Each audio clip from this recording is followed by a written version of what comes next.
May 19th, 2026. And of course, a lot's going on in the world as always. And we'll be talking about that here on Pod TV. The Middle East is on edge after Trump says he delayed attack on Iran. And the Bundy Bugyo Ebola strain is spreading in the Congo and Uganda. The WHO chief said they are deeply concerned by the speed and the scale of the Ebola outbreak. So, Ebola deaths in eastern Congo rise to 131 as that outbreak spreads. American test positive for Ebola, U.S. to screen travelers at airports. So, American infected with Ebola in the Democratic Republic of Congo as U.S. moves to limit entry from a virus hit region. So, that's something that folks are talking about in the news today. Iran says its new proposal demands reparations, U.S. troop withdrawal, and some things surrounding Lebanon. So Iran says peace proposal includes reparation for war damage, U.S. troop withdrawal, and Trump warns Iran clock is ticking until U.S. launches harder strikes. Won't be anything left. Trump issues warning to Iran after a national security team meeting. The son of the Mango founder, Isaac Andic, has been arrested in Spain. Money, love, and murder, the Mango founder case that shocked Spain. The son of Mango boss arrested over father's fatal fall from a cliff. So the son of the Mango fashion chain founder arrested in Spain over the death of their father. So definitely, or the death of his father, I should say. So definitely the son of the billionaire Mango founder detained over father's fatal mountain fall. Russia conducts a major nuclear drills. So Belarus launches drill involving Russian nuclear weapons, and Russia and Belarus had joint nuclear drills following Ukrainian strikes on Moscow. So joint Russia Belarus nuclear exercises are an unprecedented challenge, is what the Ukraine Foreign Ministry is saying. Vladimir Putin arrived in China for a meeting with Xi Jinping. So Putin in Beijing, three things Russia needs from China is what some folks are talking about. So Xi to host old friend Putin as China projects a stable global role after Trump visit. So first Trump came to visit, now Putin is coming to visit and called on the leader of China. Vladimir Putin to arrive in Beijing for state visit, hot on the heels of Trump, and we'll see what happens on his state visit. Iran stages a mass wedding for couples ready for war sacrifice. So definitely that is something that is in the news as well. And Finnish divers recovered two of the dead Italians from an underwater cave. The Italian foreign minister says divers found the bodies of four Italians in the Maldives sea cave and all along those lines. So definitely that's something that folks are talking about in the news also. Ukraine drones are devastating Russian targets from 60 miles away. Ukraine's mid-range strike deal double blow to Russia's war effort. So Zelensky hails Ukraine's growing drone capability after a massive Moscow strike. So definitely they're doing a lot in that space around the area of drones and all along those lines. So that's definitely something that folks are talking about and having a lot of thoughts around in that way and all along those lines. So definitely a lot of folks will be talking about this even further, and we'll see what folks' reactions are to a number of these stories that are out there. Kenya suspends strike after transport paralysis over high fuel prices. So Kenya paralyzed by deadly protest strikes due to fuel costs. So that is definitely something that is in the news, not just in the United States, but around the world. Fuel price protests Kenya's resolved. So 4 reported killed, 30 injured in a Kenyan fuel price protest. So that's something that's in the news as well. Ireland's president is proud of sister detained by Israel en route to Gaza. So Irish leaders condemned Israel's detention of President's sister. Gaza aid flotilla organizers say 41 boats were intercepted and 10 are still sailing. So the Gaza aid flotilla says Israeli forces intercepted 41 vessels, but 10 are still sailing and all along those lines. Pope Leo the 14th is to release an encyclical on artificial intelligence. So Pope Leo the 14th's first encyclical Magnifica Humanities to be published on May 25th. So he's unveiled a new AI encyclical with top Anthropic executives playing a role. So Pope Leo to ensure text on human dignity and AI with Anthropic co-founder. And speaking of the Pope, it seems like he's definitely keeping the cool vibes going because it seems like he was involved in a 6-7 meme that got a whole lot of views and everything like that. And currently, he's also been out there in shoes that are Nike and a designer brand, and all along those lines. So definitely seems like we've got a cool Pope since he's coming from Chicago area and all along that way. We've even got some talk show hosts that are out of Chicago. I have to ask them if they've ever had the pleasure of meeting the Pope before he became the Pope. So I'll find that out at some point or another and get back to you folks and everything like that. 2 Americans arrested after one climbed into Punch the Monkey's habitat. So 2 arrested after a person breaks into Punch the Monkey's enclosure in Japan is what the zoo officials are saying. And 2 Americans detained in Japan after entering Punch the Monkey's zoo enclosure and all in that way. Baraka nuclear power plants in UAE. Drone strikes UAE nuclear plant, highlighting the risk of a renewed war. UAE restored power to the Baraka nuclear plant after a drone strike, says IAEA as it happened. Drone strikes UAE nuclear plant as the U.S. and Iran signal they are prepared to resume war. So he's talking about that war resuming and all along those lines. Where expats escape from the Dubai end up is what an article in The Economist is talking about.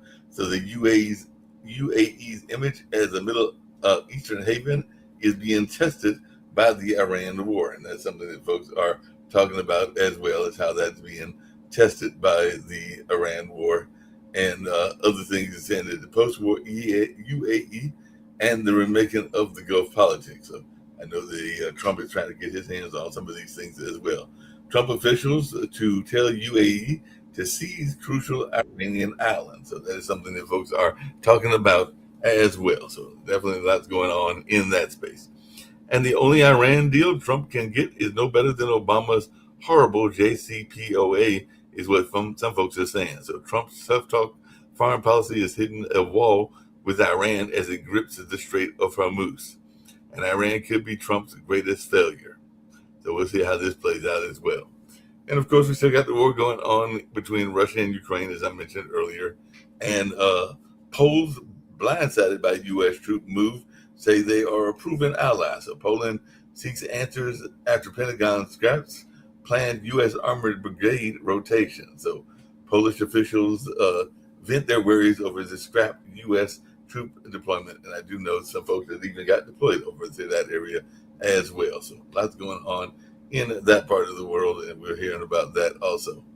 I see I've got Rick Rosner with me. I'll be bringing him in shortly, see what he's got on his mind and all along those lines, because there are even U.S. sanctions in Cuba amid tension. So Cuban President Miguel Diaz-Canel warned on Monday that any U.S. military action against the island would trigger a bloodbath. The statement follows reports that Cuba acquired over 300 military drones from Russia and Iran. While U.S. officials say an attack is not imminent, the Trump administration has sanctioned 11 Cuban officials as tensions continue to escalate.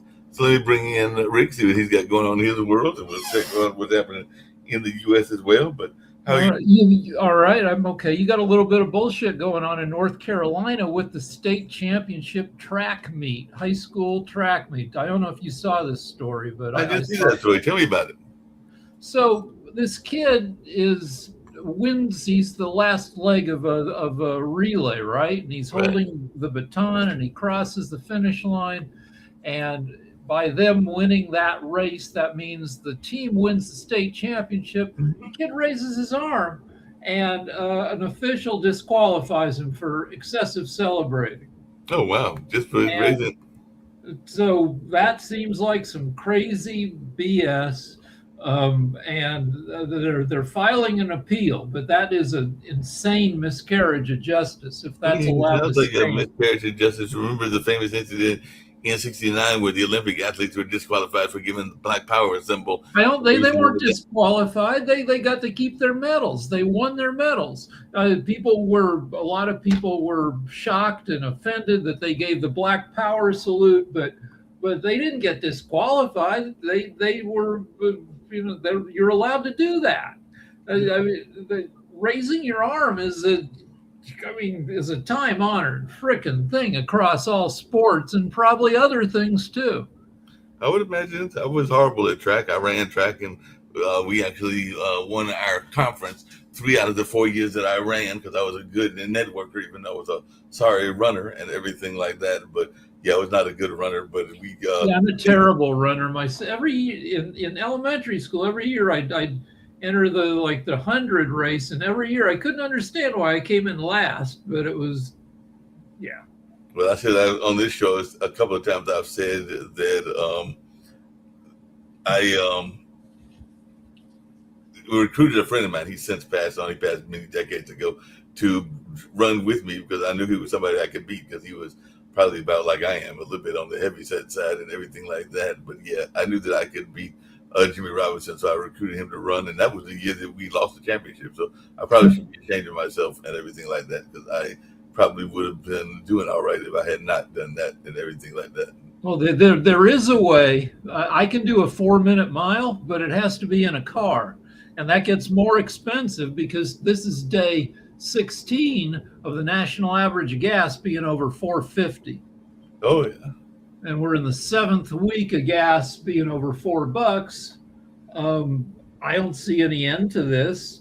I mean, it can't go on for years, but I don't see it getting straightened out.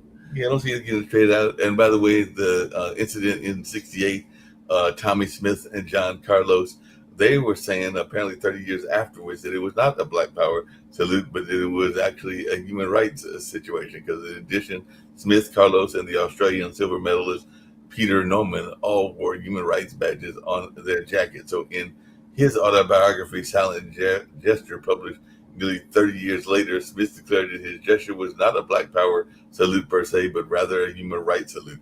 The demonstration has been called one of the most overtly political statements in the history of the modern Olympics. And that's what they. Well, that kind of opened the door for more personal statements. This was 1968, which Right. was a time of huge turmoil in the U.S.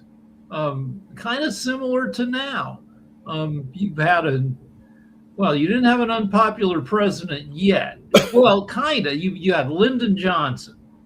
And the 1968 election was going on where Nixon would eventually win. And RFK would get assassinated on the campaign trail. Wait, who else got assassinated? Yeah, there was a lot of folks in that space. By the way, maybe we'll have to get Smith to come on and everything like that because I was looking up in Wikipedia and everything like that. Was 68 MLK too, or was that was earlier? That might have been. I'm not sure. I got to look it up.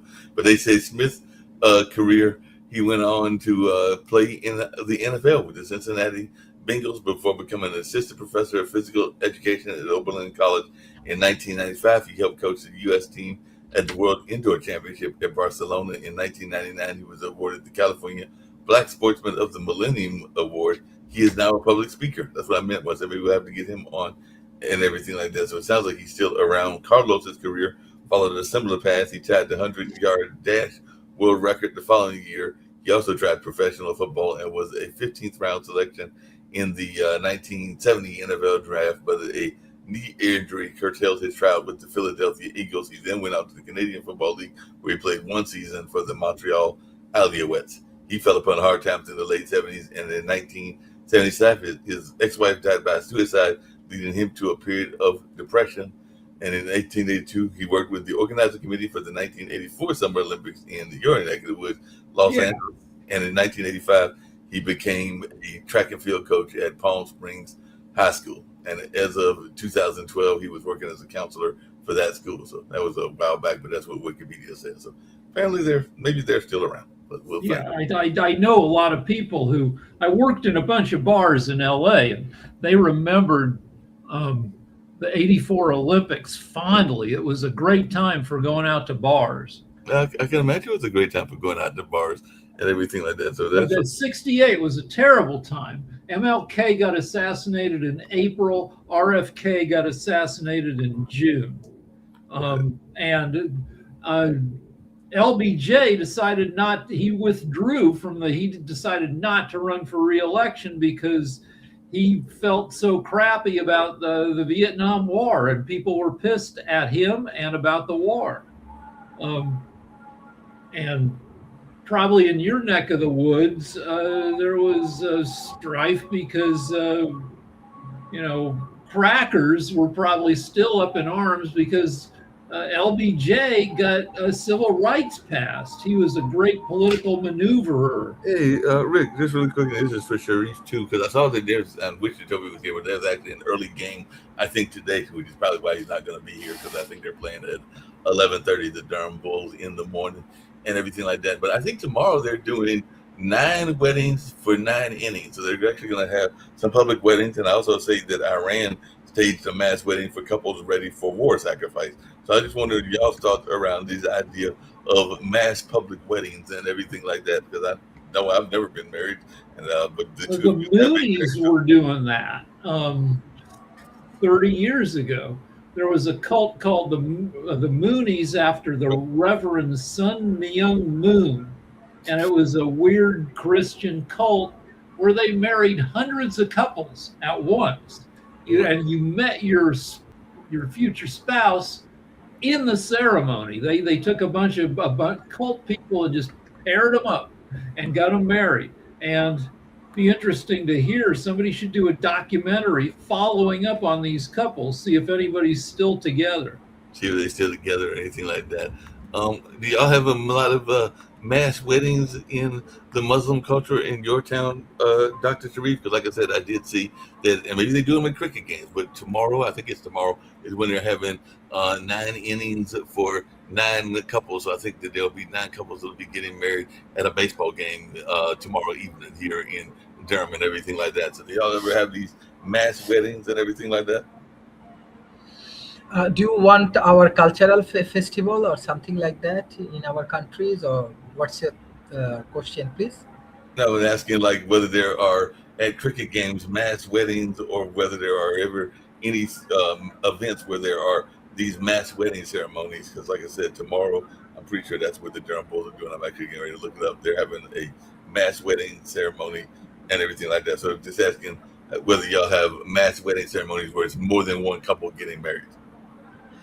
Uh, in our country, I want to say no.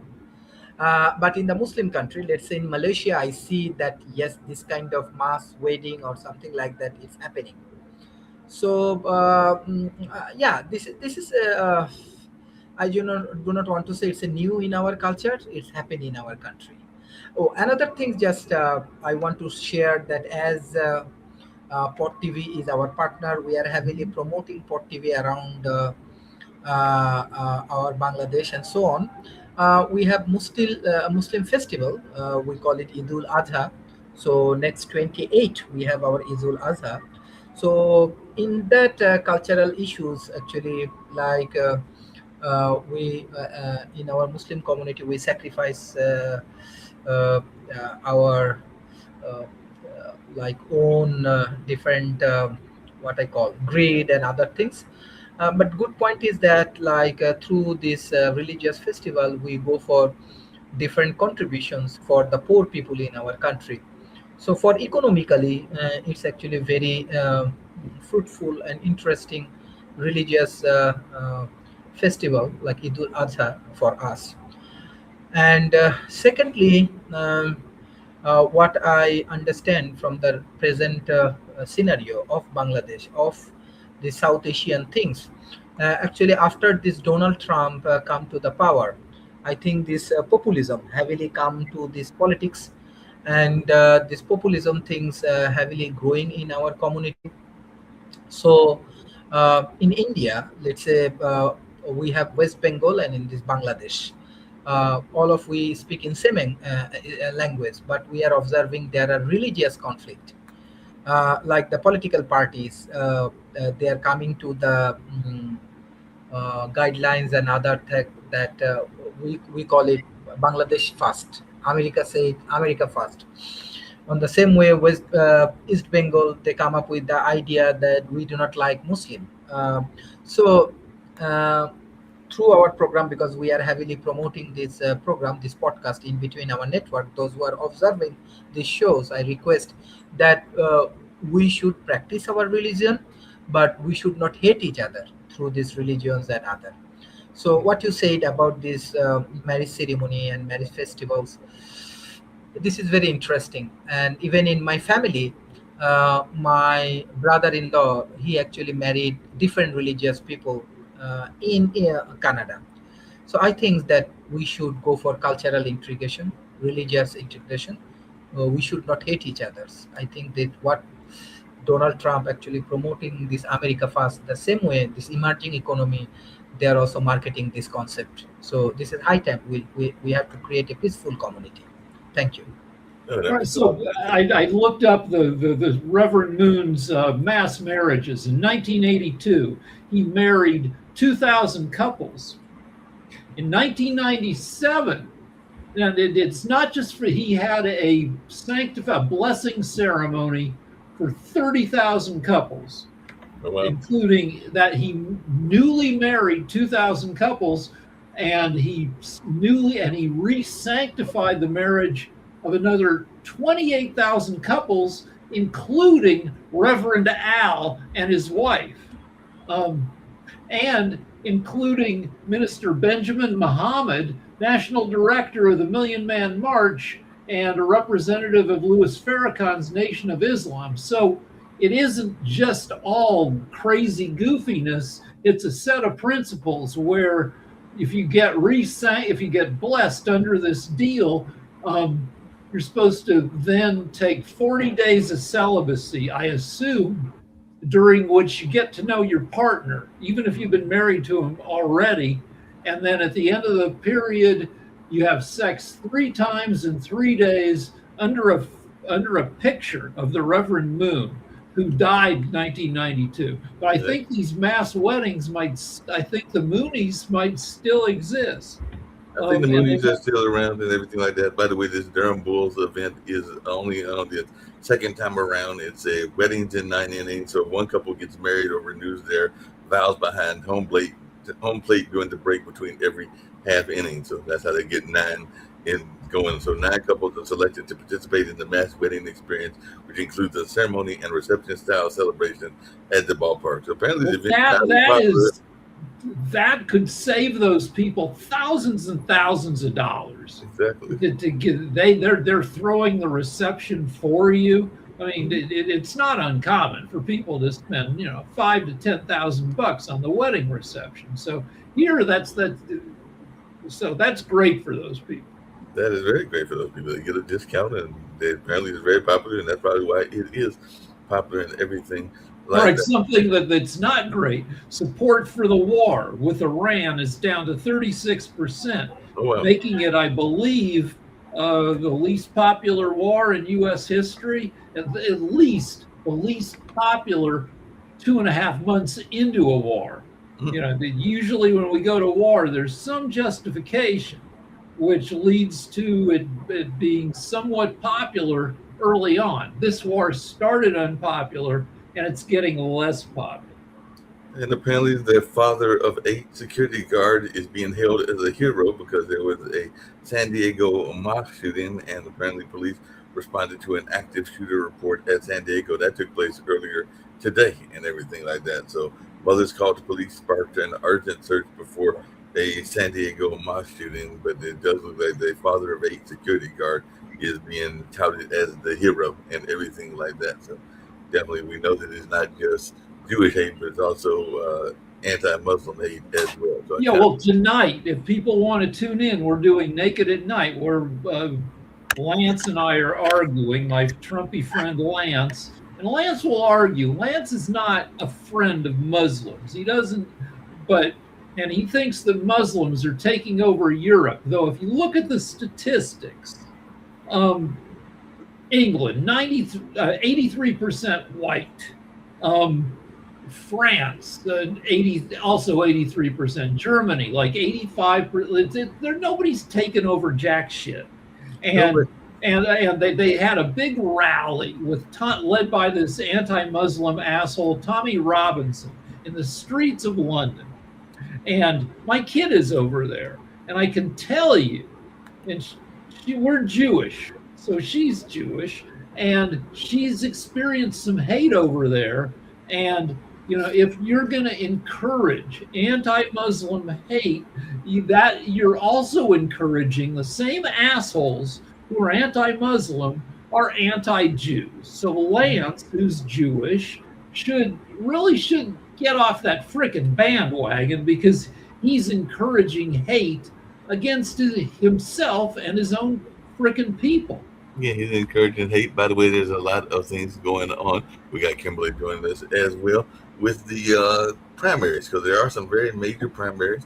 If I remember correctly, I think Kim's got some family. I know in Texas, but I think she may even have some family in Georgia as well. But there's some major primaries in Georgia, Kentucky, Pennsylvania, and other states as well. So what are we expecting to see from these primaries? And are we going to see some more Trump defeats and everything like that? Because, I mean, at least two of those states are probably a little bit on the Republican side and everything like that. But it'll be interesting to see. So what is y'all's take on these races that are taking place in Georgia, Kentucky, Pennsylvania?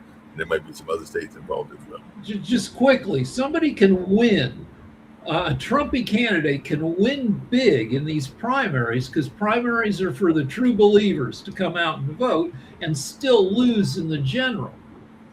But right now, but if somebody who's an incumbent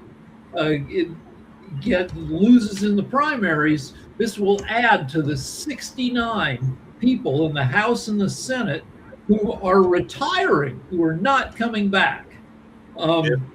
And the record in all of U.S. history is 72 people not coming back.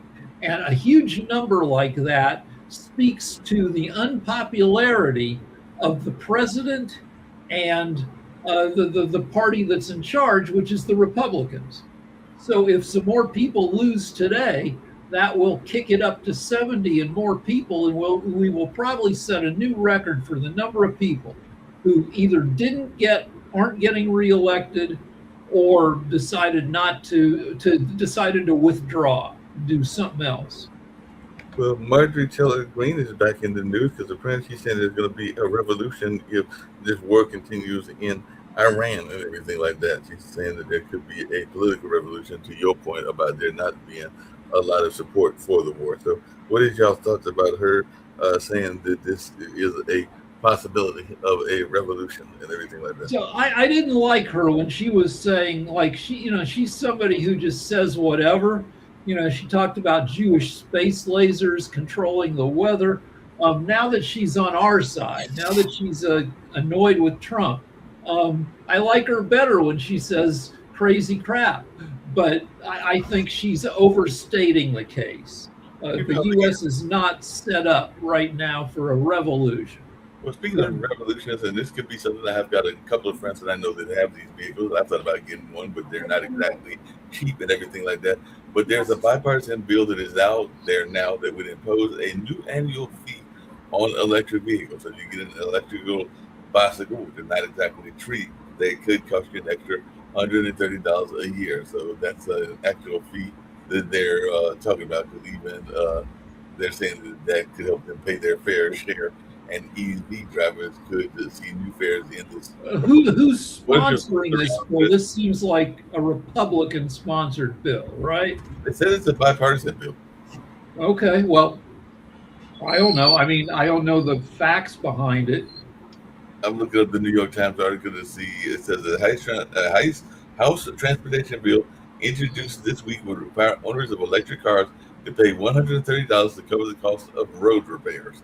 So it is, Congress may require owners of electric vehicles and plug-in hybrid cars to pay an annual fee to cover their share of the cost to repair roads, which could further depress the sale of those models. So I'm guessing that the federal gas tax is 18 cents a gallon. Uh-huh. And I assume that some of that tax goes for road maintenance. And so this bill is an attempt to make EV owners also pony up a little bit. Yeah, they want them to pony up a little bit too, and everything like that. So we'll see what goes on in that space. I'm actually waiting to find out. You were talking about North Carolina.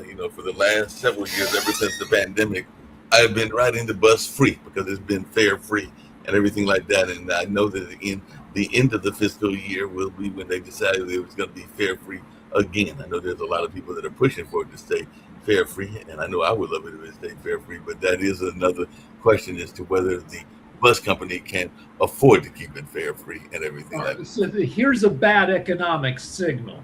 The yield on the 30-year Treasury bond, which is a way that the U.S. prints money and we create more debt, and then we sell bonds to investors to cover our debt.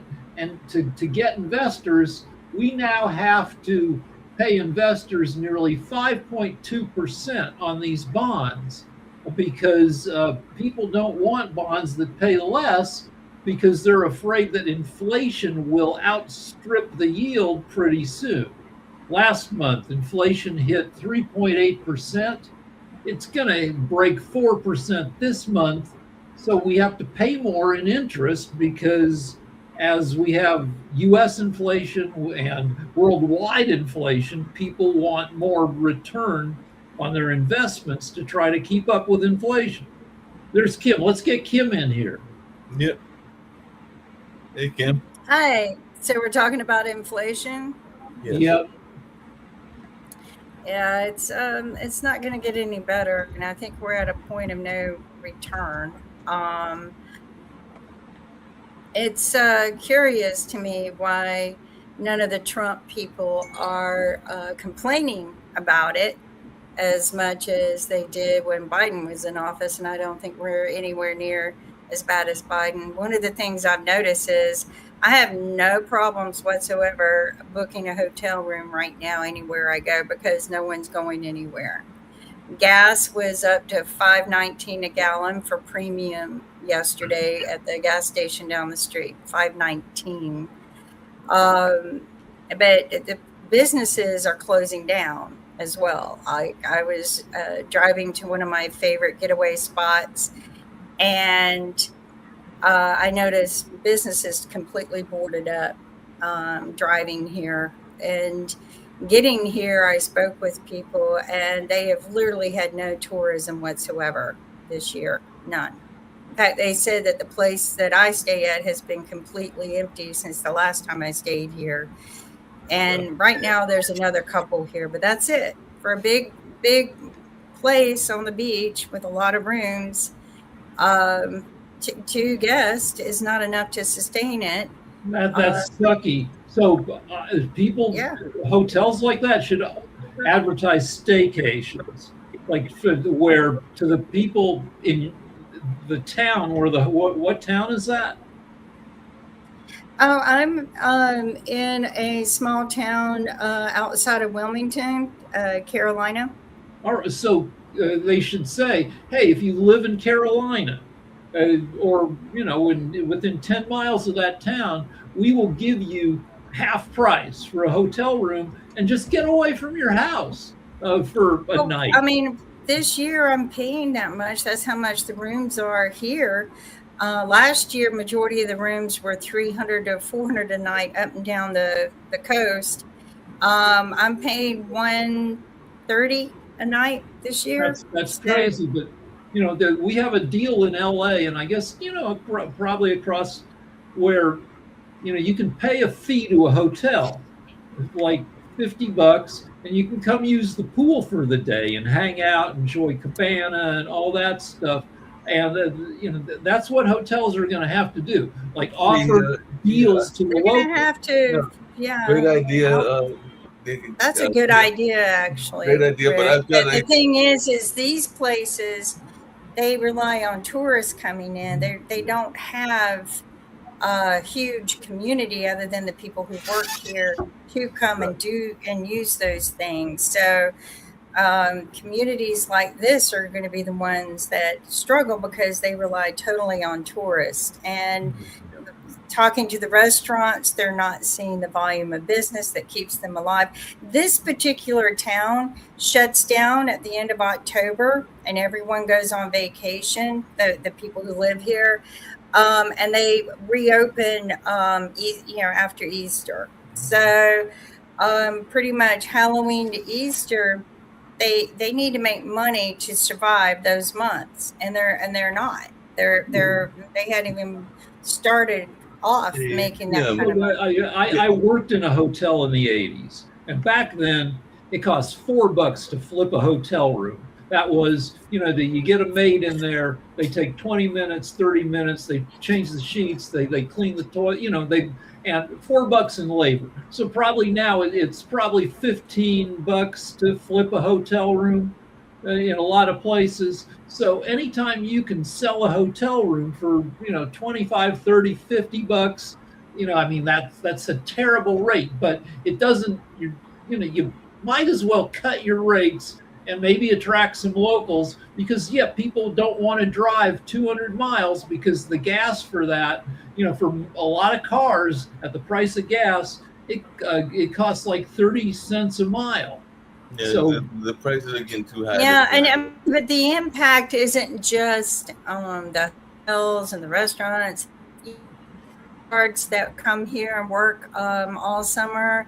The community is not going to be able to sustain that.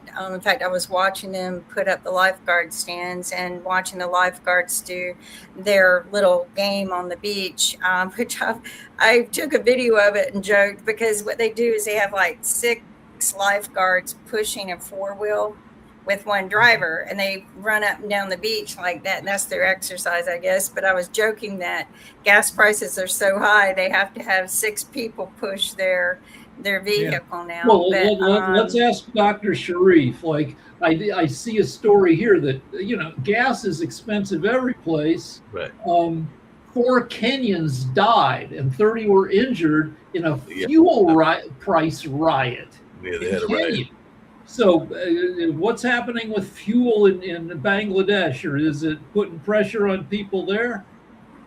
Yeah, definitely. It's a challenging because 90% of our energy sources come from abroad, like from Middle East, from USA, and from other countries.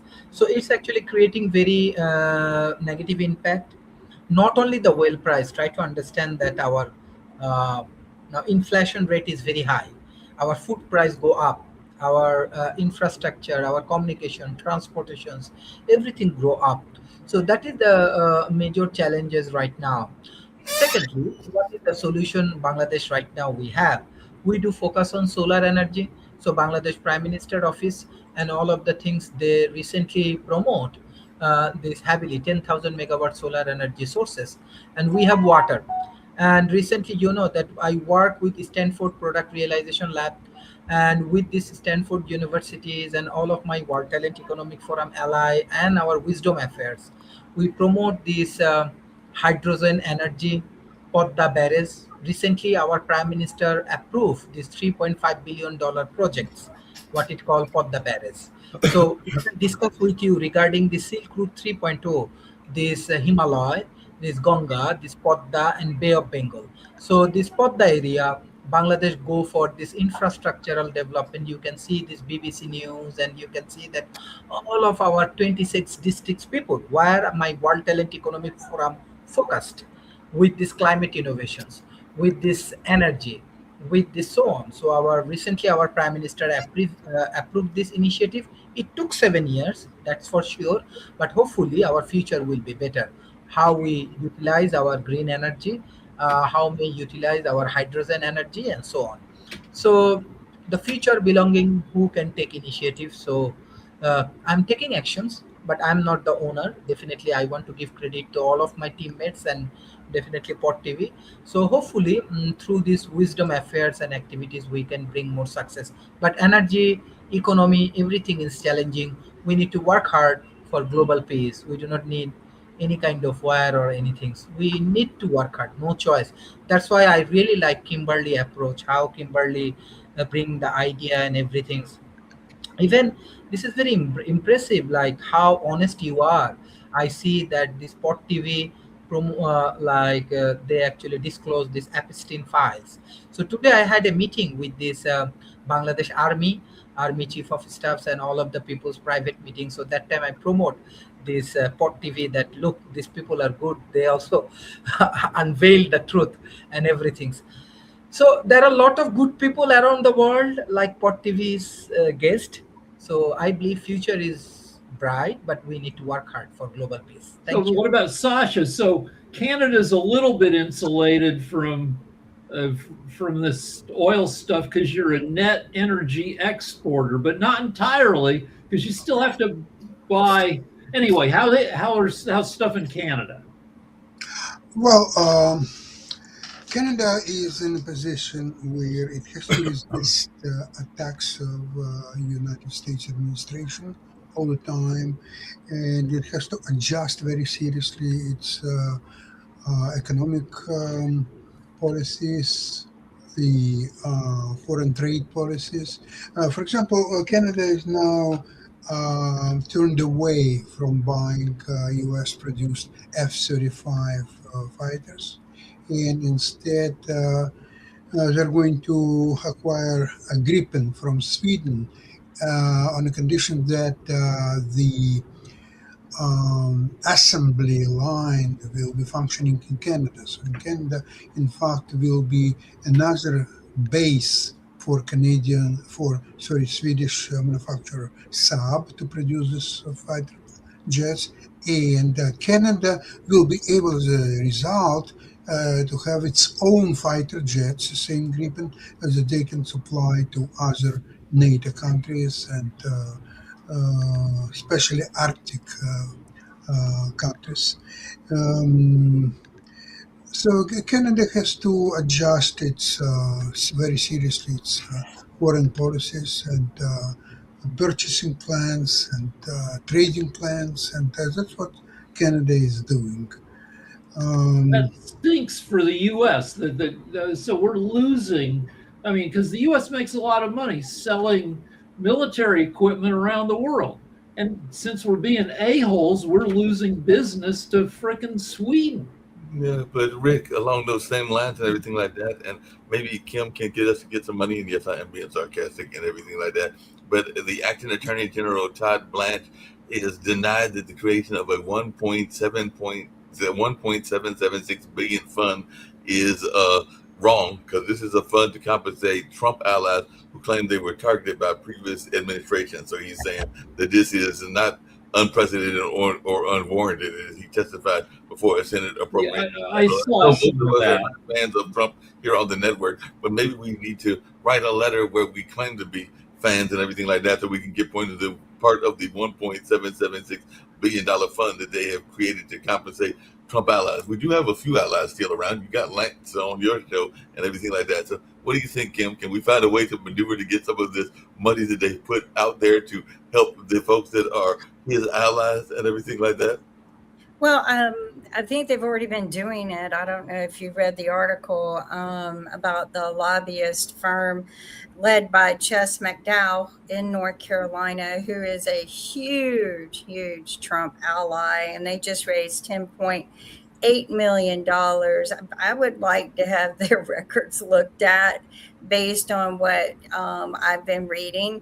But they raised 10.8 million. I don't think lobbyists should even exist. I don't think that it's constitutional. Majority of the lobbyists are for big firms, and people, normal people fighting them. They don't have the manpower to fight the Goliaths like that. Not everybody's a David in the Bible. So, I think that that things are not balanced. And right now, with the Republicans pushing the maps, redistricting maps, and the lobbyists that are raising just tremendous amounts of money, and these people are it's easy for them to put in money like this because of the tax cuts they get from Trump's laws. They get tremendous amount of tax cuts. It's Kim, insane.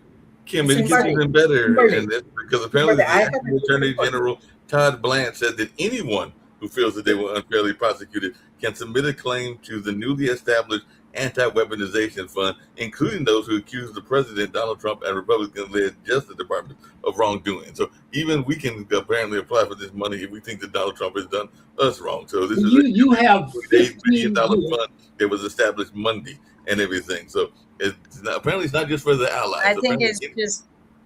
Yeah, but the I think Allies are going to get the it's lion's share. 1,500 right. rioters were prosecuted for attacking the U.S. Capitol on January 6th, 2020. Trump pardoned all of them. Yep. Since then, 2 to 3% of them have reoffended, have been charged with other stuff. And the Dems in Congress, talking to the AG Blanche, were saying, will you swear to make the people who faced further other charges for like child molestation since being pardoned for attacking the Capitol to make them ineligible for payouts? And Blanche did not agree to go along with that. He did agree to not support a pardon for Ghislaine Maxwell, Epstein's girlfriend. But Blanche is another slave of Trump. Well, So- I want to, I guess, understand some of the law a little bit. But if these had been state prosecuted criminals, the president could not pardon them. And Nick's not here, so. But from what I gathered, if they had been incarcerated by a state, then Trump would not have had that right to pardon them. So I think you're going to start seeing more and more situations where the states will try the people. But yeah, Maxine, here's what bothers me about Maxwell. She's the only one serving time for a crime that was committed by thousands of men.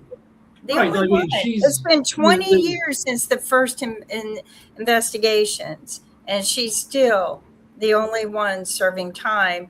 And now you got Trump and all of them going, well, the crimes never existed, or it was just a hoax. Well, then release her, and compensate her for your hoax that you put her behind, because Trump she was put behind bars because of what's in those files. Trump is intimidating even to get people convicted of state crimes off the hook. In Colorado, the governor, a Democrat, just granted clemency to Tina Peters, a woman who was convicted, sentenced to 8 years for election tampering. She's she's one of those of Trump's election deniers. She used her official position to get in and fiddle with the ballot machine, with voting machines. She did some bad stuff, but the governor was sufficiently intimidated by Trump that he let her off after she served 4 years. Yep. So, some of these J6ers, most of them will not be charged with, well, it's been 6 years since it happened. So they're not going to be hit with state charges unless they reoffend.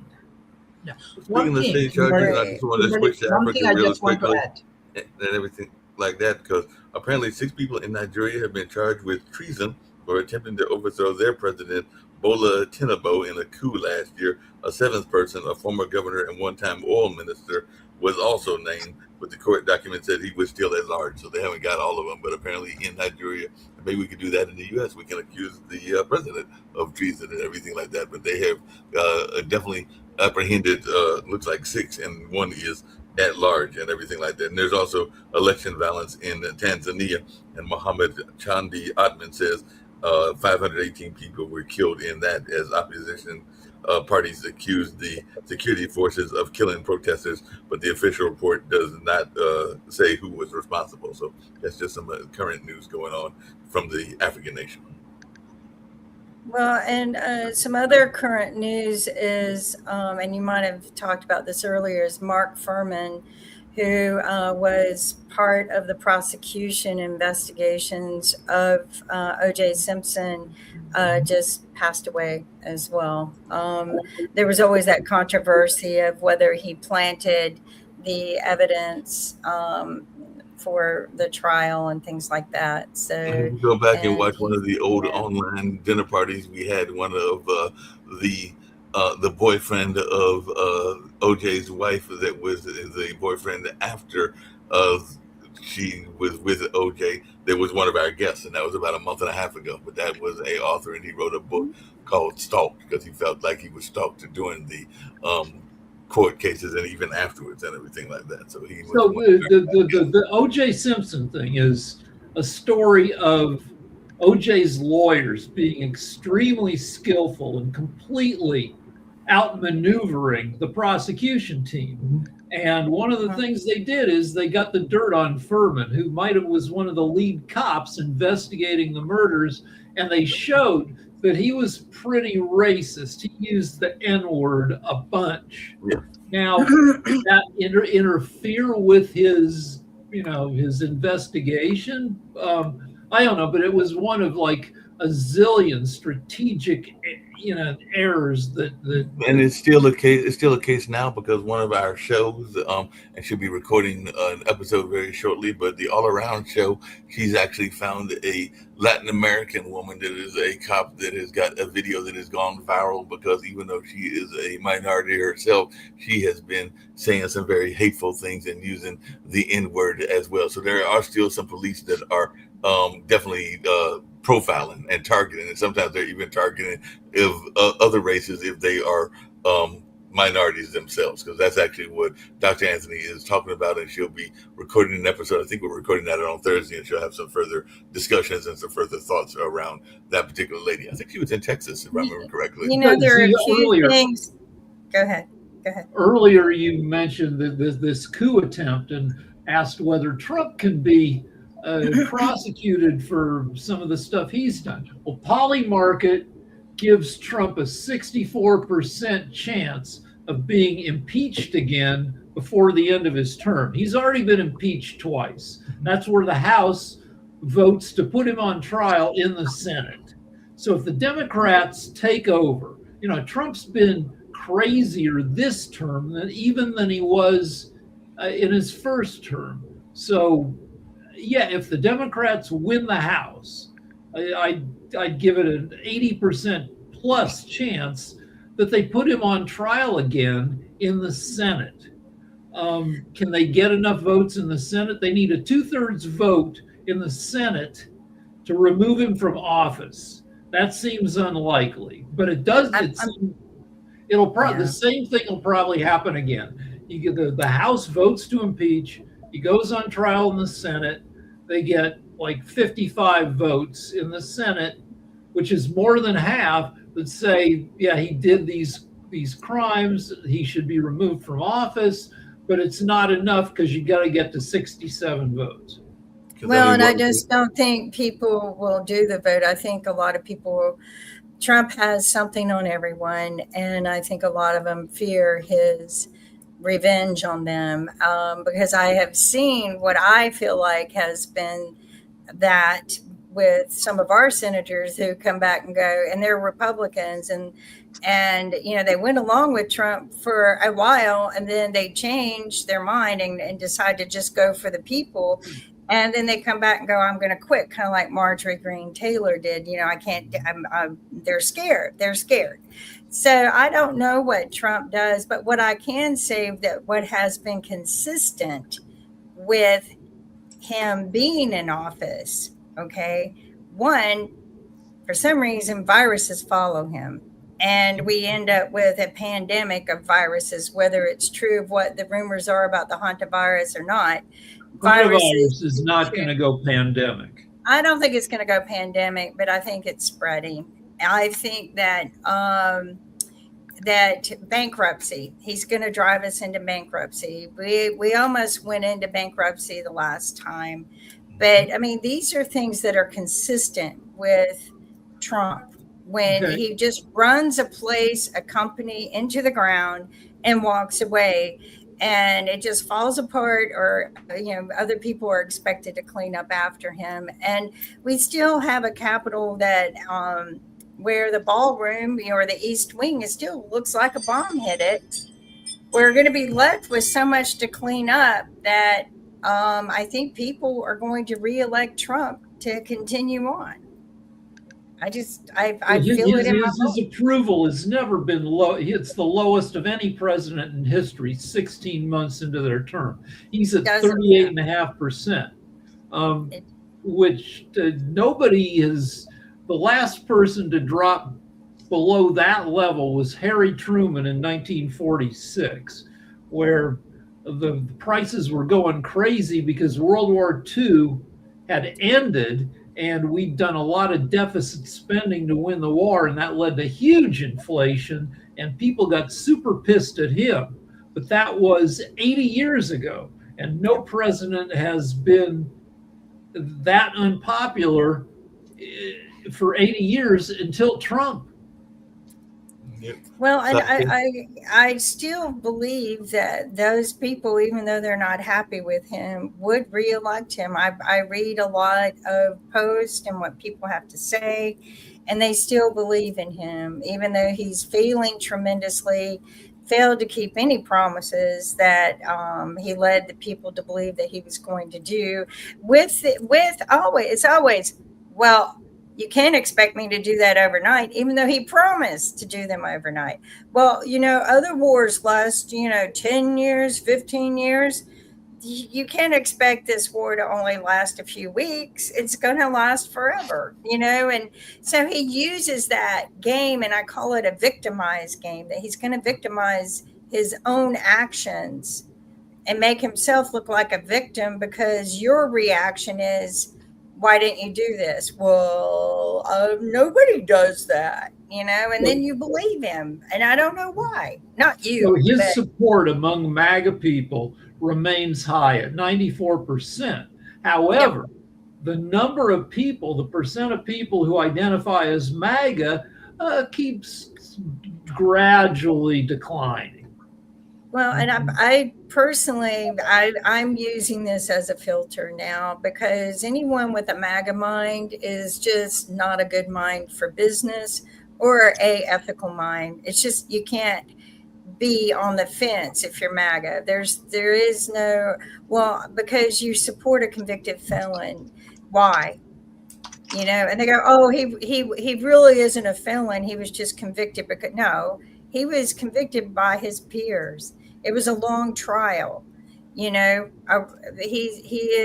known to be a pedophile in the world's largest pedophile ring, and he's redacted his name from it, and you accept that. That just doesn't make a person of ethics or integrity. And so I'm just now, to make a positive out of this, I'm removing any one MAGA in my life. And if I have to work with someone that's MAGA, they're just not going to be part of my life. I just have to work with them. So that makes sense. Yeah. Sasha, it's almost time for his show and everything like that. I didn't know if you're trying to make it. Oh, yeah. Positive news. Come on, Sasha. Well, the positive news is that show will start about a minute and a half from now. That's positive news. And with your show, I'm surprised that you didn't say a word about congressional hearing on the U.S. military budget. And this is far more important than everything together what you've discussed so far. But maybe some other time. We can discuss that tomorrow. Or this evening, and we did touch on it a little bit when I was talking about the Blanche and what he was saying with his funds and everything, because part of that was the military funding. But yeah, we can definitely touch on that later as well. Well, we'll see everyone tomorrow. Okay, see you then. Thank you. Take care. Oops, where did Mark go?